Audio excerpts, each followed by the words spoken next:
Yes, you already got her set there. Number 2565? Yep. Okay.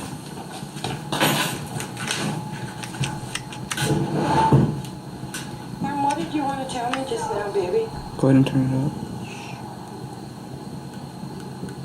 That was your brother's walking back there.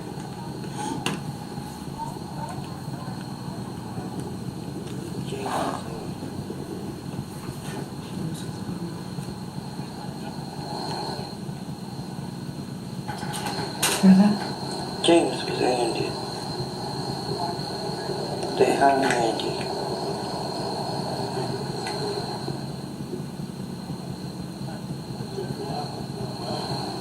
But your brother was back there.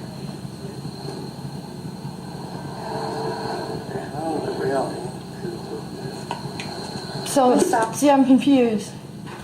Was his brother Andy Cooper? Well, let's see, what did he say? He said James was hung. Then he said James was Andy.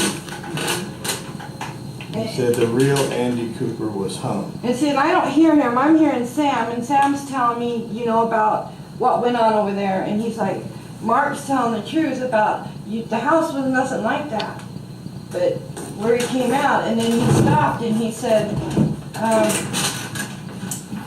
they accused my brother of being him. That's when I went back. And then I said, but your brother was walking out there, you know, talking about the house. And then that's when you hear him say, James was the real Andy Cooper. So I'm confused. Yeah, if you want me to, I can get that article that I read, and I'll just read it to you. Yeah, that's And good. then I can show you where, because it tells about everybody that was involved. There's a possibility, Franklin, that your James was accused of being Andy Cooper because he stole horses. Well, because I have Andy there, and there's a John, and then I have Sam.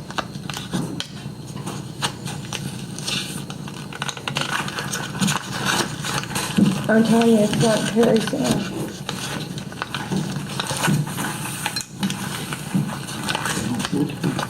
Well, there's a lot of things here that can make you see things or think things. But I told you that the world that you walk in, you know our heart, you know our truth. He said he's sorry for calling us liars. It's all right, Sam. We understand. He says that we've been fooled because our heart is telling the truth. We believe that we got rid of him, but we didn't get rid of him. We had to have. He's fine out there. He can't do anything to Mark. I mean, he went through the whole play-by-play of what happened. Sound good? Yeah, and Mark and Lori were there and didn't say nothing. Just listening. And when we came back, then he told. Then I just told Pete, did James and them catch a train to here? And I always thought they went to Superior. But he mentioned Superior, I thought, but I said, why did they hang him? And he said, those damn horses or something. Yeah, those horses, those G damn horses. Yep.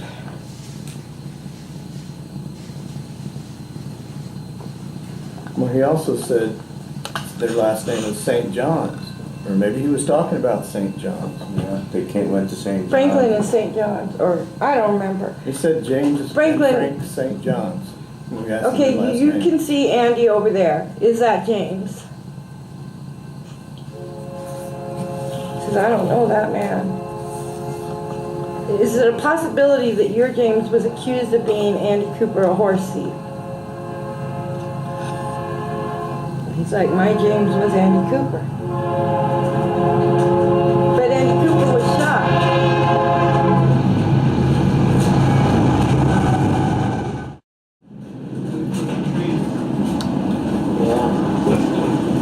I just hope the old lady doesn't follow down around us. I just asked the Franklin guy if there was any way that his friend James was accused of being Andy Cooper because James stole horses. And he said, My why James is the real Andy Cooper. And I said, Andy Cooper was shot. And he just said, no, Andy, I can't say the last name. Blevins was shot. And wasn't that? But Andy name in Blevins there? is Andy Cooper. Wasn't that Oh, my name in Andy there? Cooper was Wasn't- shot. Say, Huh. wasn't that Blevins' name in there? JJ on? Yes. And who was that? Why do they got a sign in Because it's a bragging thing about how Perry Owen went and killed a horse thief. It's like James changed his name to James from Andy Cooper. Because he was wanted for murder and stealing horses. And he says we came to Holbrook and we caught a train to Superior. And James was home in Superior.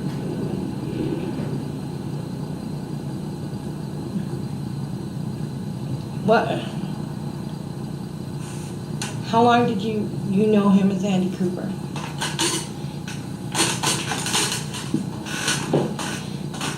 Says I didn't know him as Andy Cooper. Wyatt said he was Andy Cooper. Wyatt Earp?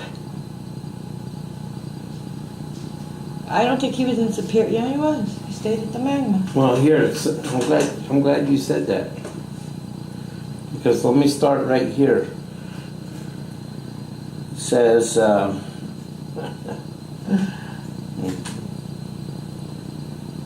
Old Man Clanton, his sons, and his cowboys were a loose gang of rustlers and smugglers. Clanton's ranch near Tombstone was used to hide stolen cattle, rebrand them, then sell them. Old Man Clanton was killed on August 13, 1881 in the Guadalupe Canyon massacre when Mexican troops attacked cattle smugglers near the Mexican border. Clanton and his family had been longtime adversaries of the Earp brothers, and Clanton had threatened to kill the Earps. On September 26, 1881, Clanton's threats instigated the gunfight at the OK Corral, but Ike fled as the shooting started. His younger brother died in the shootout. In December of 1881, someone ambushed Virgil Earp with a shotgun, maiming him. Ike's hat was found beside the building where the shot had been fired. Ike was arrested for shooting Virgil Earp, but the charges were dismissed for lack of evidence. When his friends testified he'd be out of town, but 3 months later, Morgan Earp was killed in an ambush. Wyatt Earp formed a posse, searched for Ike Clanton, and killed 4 of the cowboys, but never found Clanton. Ike Clanton moved north away from Tombstone to Apache County, east of Springerville. Ike Clanton was well-to-do, having said that ranching was very profitable when he didn't have to buy any cows. The Clanton gang now wreaked havoc in Apache County. On November 6, 1886, rancher Isaac Ellinger was shot at the Clanton Ranch by gang member Lee Renfro. Ellinger and a witness said it was entirely unprovoked, and Ellinger died 4 days later.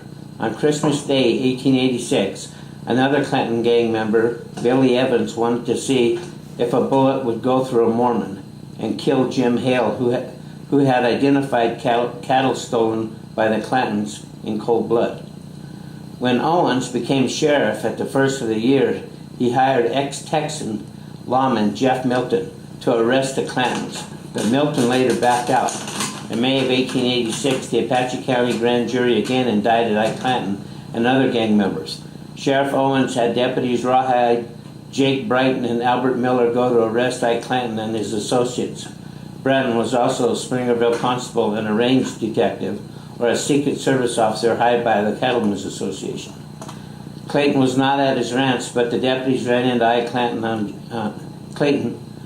June 1, 1887. Ike Clanton was on his horse, pulled his Winchester from his scabbard, and turned his horse toward a stand of trees. Brighton shot, hitting Clanton's saddle horn. Brighton's second shot killed Ike Clanton. Some sources say that Ike's brother Finn, sometimes spelled Finn, F-I-N, Clanton was with Ike at his death and arrested. Other sources say Finn was arrested earlier and in the St. John's jail at that time. In July, gang members Billy Evans and Longhair Sprague were killed when ranchers trailing stolen horses returned to rustlers' gunfire. Soon after, the gang member Lee Renfro was killed by Rawhide Jake Brighton when Renfro went for his gun as Brighton tried to arrest him, and the Clanton rustlers were at their end. The Holbrook Shootout. Andy Blevins was a native of Mason County, Texas, west of Austin. Blevins came to Arizona in 1885 with his brother Charlie Blevins.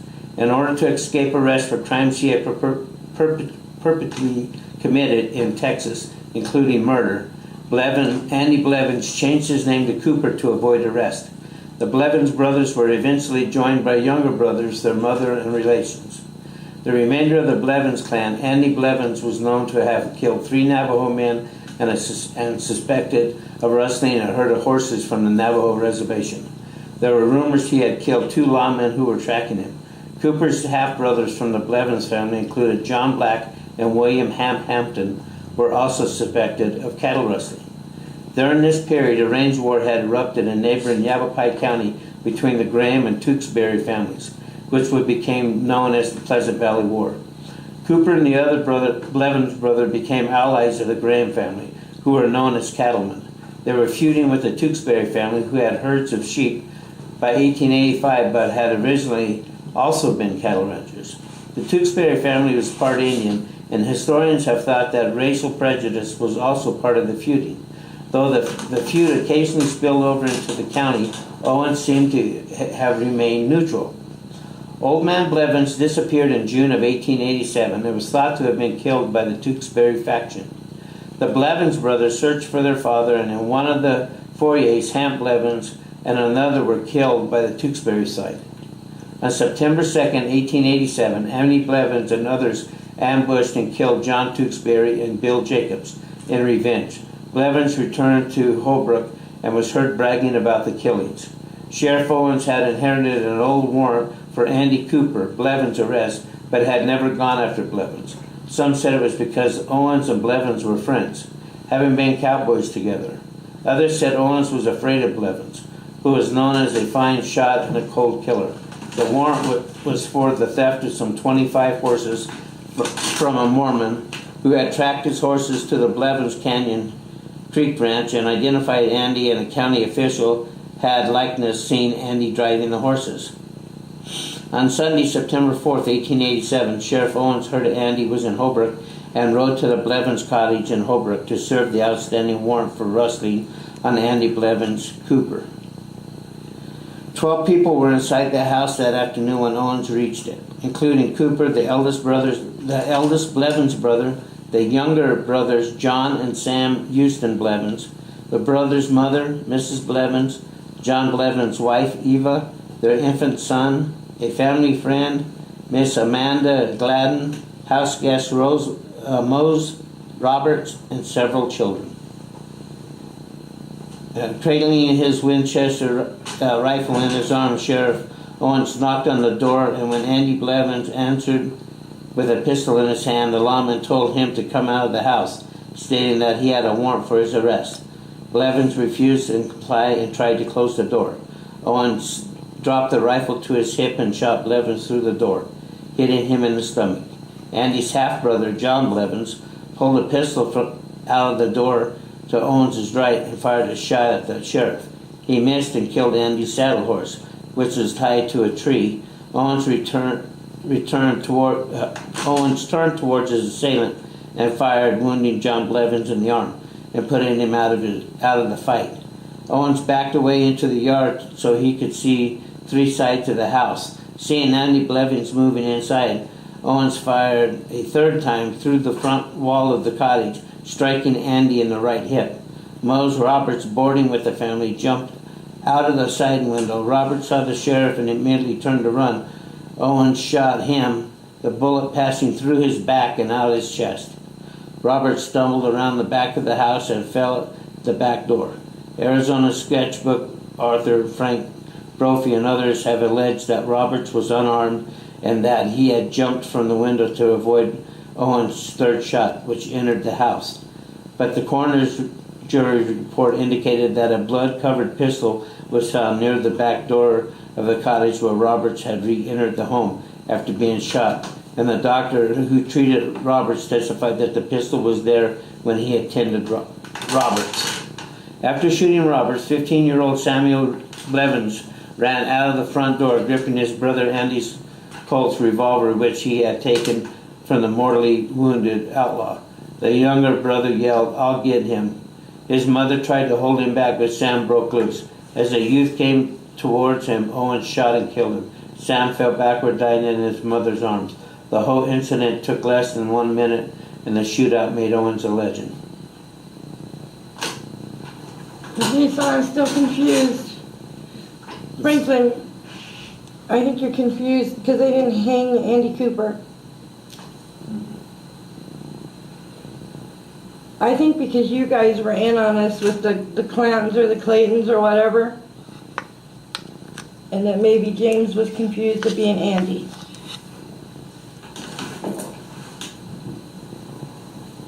She says, all I know is he told me his name was Andy Cooper. And I rode with him, and we did steal horses with Ike until Wyatt came to Superior and was looking for us. And then they caught James and they hung him in Superior at the hanging tree. And I told you where we found the rock, because they took the tree down and said that they had hung a James something Cooper. Is it Cooper? Yep. So either he took it. What'd you say, Sam? He said that back then people would take famous people's names to make them people to be afraid of them. So That's a good news story. did you see? Yeah, here, hang on a minute. He said that's who's out there. Told you it wasn't Perry, buddy. Why is he out there? Oh, he wants revenge for Perry. Yeah, hang on a minute.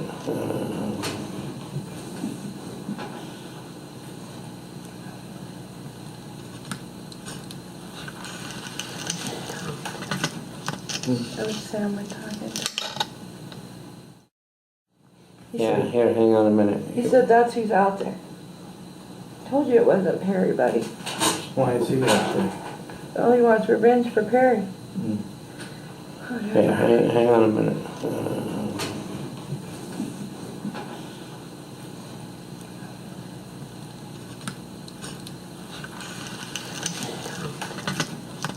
That was Sam we're talking. That's gonna be him. Said that one. You can hear us. Come on, Sam, we want to hear you. She can hear you, but we can't. We want to hear what your voice sounds like. He said that his brother Andy and Perry were good friends and had rode together. So it was like they were cowboys together. So Perry didn't become sheriff till he came here. He was here in this area for a while before he became sheriff. Yeah, he said he was not a sheriff when he came here. They hired him to be a He sheriff. worked on some ranches, I think, and then he was also like a, I don't know. No, he said worked for the that railroad or something as some kind of a security. he said that him and his brother met and rode together, and he's like he did some of the. He said he was scared of my brother. He said, but they did some stuff together they shouldn't have done, and then he comes and kills my brother because maybe he didn't want that to get out. But I'm just reading what somebody wrote. Yeah. I'm not saying that it's true or it's not true. no, I'm Sam's just- not mad at you. I'm not, well, nobody needs to be mad at me because I'm just reading what somebody wrote. Right, and we explained this thing. You heard me explain to him. Yeah. Someone tells a story and it grows, and they add a little bit more and a little bit more, and it grows. Sure. So walk me down there and tell me what you saw that day. But then when he read that, he said, there's a lot of truth to that, ma'am. My brother Andy and Perry were friends. And Perry and him did things they shouldn't have done. And then I don't think he wanted it to get out, and he came and killed my brother.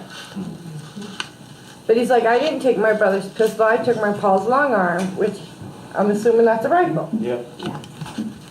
Because he said, that son of a bitch had already left us. I didn't know what he was talking about. I thought when he said he took his Paul's gun, his Paul was there, but then he says that son of a bitch had already left us. He said he wasn't no different than the other ones. Owens was criticized for holding John Blevins in custody, although he was pardoned by the governor for shooting at the sheriff during the conflict of the House. Commodore Perry Owens finished out his term as Apache County Sheriff, but he was defeated in the election November 1888 by his former deputy, St. George Cray. On January 1, Owens left the sheriff's office. In the fall of 1982, Owens sought the nomination of the office of Apache County Sheriff. This time on the Democratic ticket, he lost to Joseph Woods, who was defeated in the election by Republican W.R. Campbell. Owens went to work for Campbell as a chief deputy. In 1894, Owens ran again for sheriff, securing the Democratic nomination, but was defeated by the Republican candidate by a margin of 50 votes. In August of 1893, Owens was appointed to the position of Deputy U.S. Marshal under William Peter Meade. In 1895, he was appointed as sheriff of the newly created Navajo County by Governor Lewis Hughes. Serving 2 years, Owens appointed as his undersheriff his nephew, Robert Hufford, son of his sister, Mary Frances. These later years did not have the high drama of his days as Apache County Sheriff, but Owens was still considered a formidable opponent by outlaws. After his term as sheriff in Navajo County expired, Owens did not seek re-election. He returned to Seligman, Arizona, where he bought property and owned a general store and saloon. While other buildings have long since been torn down, Owens' house still stands. Owens later claimed in the interviews to have killed 14 men during his career, but this claim cannot be substantiated. In 1902, Owens married a woman named Elizabeth Jane Barrett. The couple had no children. The census of 1910 shows Owens and his wife were residing in San Diego, California. Owens eventually returned to Seligman on February 14, 1912. The Arizona Territory became the 48th state to the Union. In the end, Owens succumbed to Bright's disease, or possibly paralysis of the brain, and died May 28, 1919, at the age of 67. He left his wife an estate of totaling $10,000. Owens was buried in Citizen Cemetery in Flagstaff, Arizona. Elizabeth Jane Owens survived her husband by 21 years, dying in San Diego on April 30th, 1945. Okay, yeah, I missed a little point here, and it says that these are the Warrens. They were Lot Smith, former Tombstone badman Ike Clanton, and wrestler Andrew Arnold Cooper, Okay, so alias Andy Blevins. okay, well, Franklin, I'm sorry, but your friend took on that name to make him look bad, like an important, like a bad outlaw, like he could shoot people. His name was James.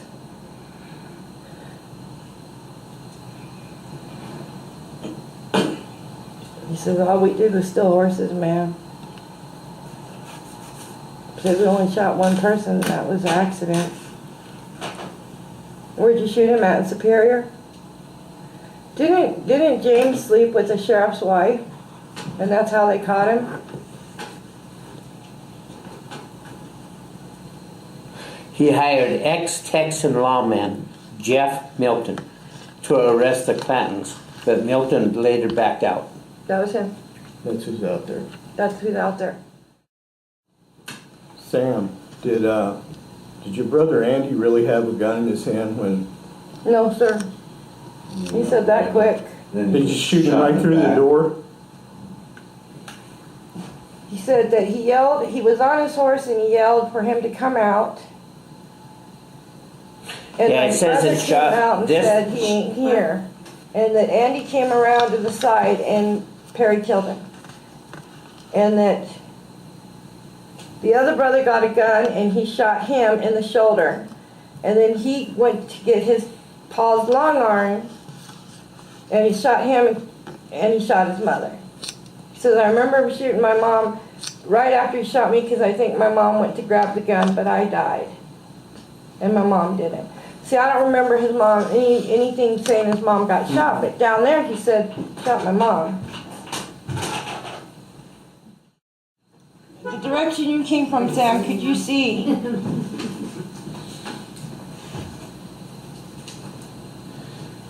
He said my brother came from the side of the house and he didn't have a gun and he shot my brother. He says, cradling his Winchester rifle in his arm, Sheriff Owens knocked on the door when Andy Blevins answered with a pistol in his hand. He said he never got off his horse. The lawman told him to come out of the house, stating that he had a warrant for his arrest. He did say that, Sam said he did say that. Blevins refused to comply and tried to close the door. Owens dropped the rifle to his hip and shot Blevins through the door, hitting him in the stomach. Andy's half-brother, John Blevins, pushed a pistol out the door to Owens' right and fired a shot at the sheriff. He missed and killed Andy's saddle horse, which was tied to a tree. Owens turned towards his assailant and fired, wounding John Blevins in the arm and putting him out of the fight. Now, Sam just said he did. I see ashtray, so I'm assuming I can smoke in here. Yeah. You got a lighter, babe? Sam says that he took the gun from the side of the door, stepped out, fired at Perry. Perry was still on his horse, missed him, and he shot him in the arm. And he's like, during this whole thing, Perry never once got off his horse until his horse was shot and fell down. And by then, he'd already shot Sam and his mom. And John had been shot, and his brother had already been killed, and his brother did not have a weapon. Yeah, cause see the other thing that I read said that it had shot Owens' horse. That's what Sam says happened. He said his horse got shot. He's like, I don't know if I shot the horse, if my brother Johnny shot the horse, but when he fell, he'd already shot me and shot my mom. He killed Andy first, and he'd shot John second. He's like, but the only horse that got shot that day was Perry's horse. And he's like, I'm standing there. Okay, so at the time you're standing there not knowing that you had passed. And he's like, he shot his horse in the head because his horse was wounded in a way that it was never going to be right again. But do you understand what I'm saying? One person, I wish you knew who Pinocchio was. It's like they're telling lies, you know. Somebody's going to say, well, I know, I was there that day, I saw that day. And they're going to tell it, and it's going to grow, and it's going to grow. Just like what Mark just read is different than what you and him talked about earlier. But you said, from what you explained at the house and Mark talked about, that's the truth. I'm sorry, I thought they acquitted your brother Andy. It was your brother John, because he's like, no, my brother didn't have a gun. He's like, I thought Mark said they said that my brother didn't have a gun. The one didn't have a gun. Well, John grabbed a gun that was hanging. I'm sorry, I thought they acquitted your brother Andy. It was your brother John, because he's like, no, my brother didn't have a gun. He's like, I thought Mark said they said that my brother didn't have a gun. The one didn't have a gun. Well, John grabbed a gun that was hanging. The one that By got the shot door. in the back didn't have a gun. The one that flew out the window, jumped out the window, he didn't have a gun. According to the notes. But then Well, yeah, they said they found one. Oh. And here's a whole different story. That's why I want to read it. Sam, you might want to walk outside or you're going to get confused, buddy. This is a whole different story. He says, no, I want to hear him. It says he arrived at the house, had a warrant for Andy Cooper. Blevins was a rustler who had fled bloody Tewksbury feud in which he had participated. As Owens approached the house, Cooper's brother John Blevins warned him of the sheriff's arrival. Owens, knowing this man, had arrived prepared for the worst. He stepped on the porch with Winchester in hand and pistol at his hip. This is the first time I ever heard that he drew his pistol. He saw three men through a window in the house. As Owens orders Cooper to surrender, Cooper opened the door with his left hand and in his right hand aimed his pistol dead center of Owens. At that precise moment, from a side door emerged Cooper's brother John. They had Owens in the middle in a deadly crossfire, or so they thought. a very deadly assumption with this man. With the calmness that only a gunman of his stature could exhibit, he had the rustler. He told the rustler he had a warrant for his arrest. Cooper's reply was to shoot, as did Owens, both sounding as one shot. Cooper's shot missed. Owens didn't. His bullet found his mark. Cooper moved back into the house. That's the first time I've ever heard of Cooper shooting. You see, Sam, how the there's so many stories different. change? Well, writers like to embellish their story to sell papers or to sell sensationalism. So, Well, you can tell from that one too, because one of the first things he does in that article that you just read is praise this guy for being a calm, great gunman, right? Yeah. So right there, that tells you his bias. yeah. We got it on See What Bees Holding. We got, when you were telling me the story down there, we got that recorded. You said that your mom said that he wasn't there, and he threatened to shoot your brother John. And that Andy came from, I guess, you said the house didn't look nothing like that, but he came from the side of the house, and that you heard Owens tell him, he asked Owen, why are you doing this? And he said, because I can't afford you running your mouth. And then he shot your brother. And then John went to shoot him, and he shot him in the arm, and you grabbed your dad's long arm, and you shot at him. But John shot the horse, right? But Perry never got off the horse. He said, no, Andy came out to talk to him because they were friends, and he shot him. Because he said he couldn't afford for him to talk. He was afraid what he'd say in court. You know what, Sam? All that matters is what you saw. That's your truth, babe. You guys are- There's going to be, I guarantee you, Mark's going to find probably 10 different stories, and they're all going to try to make Perry Ellen look good. And all I can tell you is I'm sorry, and that was a sad day. Because your life was taken, and your mom lost 2 boys that day. And he said, there were 5 men in that house, because I had uncles there, and I had half-brothers there. And he's like, and there were children, and my aunts and my sisters were there.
Why don't we tell your story and tell what we did? Because no one believes us.